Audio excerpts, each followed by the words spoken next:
Inspiring Thoughts via Vanita Rawat.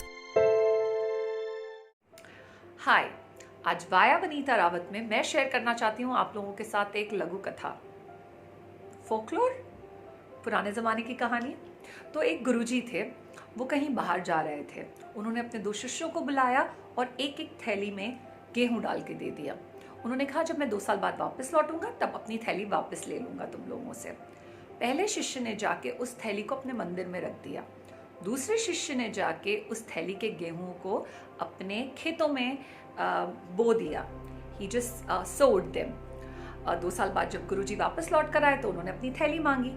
पहला शिष्य अपनी थैली लेकर आया और दूसरा शिष्य उसके खेतों में बहुत सारे गेहूं उग गए थे। उसने थोड़े से गेहूं उस एक नई थैली में डाले और लाके गुरुजी के हाथ में रख दिया।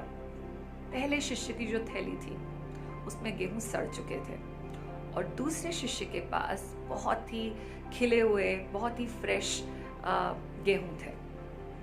गुरुजी बहुत खुश हुए और गुरुजी ने कहा अपने दोनों शिष्यों से कि मैंने तुम्हें सेम, बिल्कुल एक ही प्रकार की 2 थैलियां दी थी, यानी जो मैंने ज्ञान दिया वो एक ही प्रकार का था दोनों के लिए, पर एक ने उसे अपने पास रखा और शायद इस वजह से वो सड़ गया और दूसरे ने उसे बाहर जाकर उसे खिलने का मौका दिया, लोगों तक पहुंचने का मौका दिया। अब बात ये है कि आप, मैं, हम सब किसी ना किसी चीज़ में टैलेंटेड हैं। हमारे पास नॉलेज है, विद्या है, ज्ञान है। हम उस विद्या का, उस ज्ञान का क्या कर रहे हैं? क्या उसे आप सिर्फ अपने तक रखते हैं या क्या आप उसे लोगों तक पहुंचाने की कोशिश कर रहे हैं? अगर आप सिर्फ उसे अपने पास रखेंगे तो इस नॉलेज का, इस ज्ञान का कोई फायदा नहीं है।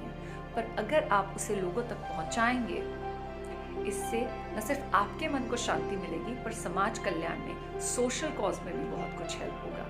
तो हम लॉकडाउन पीरियड में हैं, घर पर बैठे हैं, पर आप घर पर बैठे बिठाए बहुत कुछ कर सकते हैं अपने घर वालों को एजुकेट करने के लिए, लोगों को एजुकेट करने के लिए। और जब ये लॉकडाउन खत्म हो जाए तो do participate in some community cause. अपने टैलेंट को, अपने नॉलेज को, अपने ज्ञान को सोसाइटी तक पहुंचाइए। गेहूं की तरह सड़ने मत दीजिएगा। Stay home, stay safe. अगर आपको मेरा वीडियो पसंद आया then do comment in the comment section and please like and subscribe to my channel and click the bell icon to get new video updates. Have a Vishwasful day.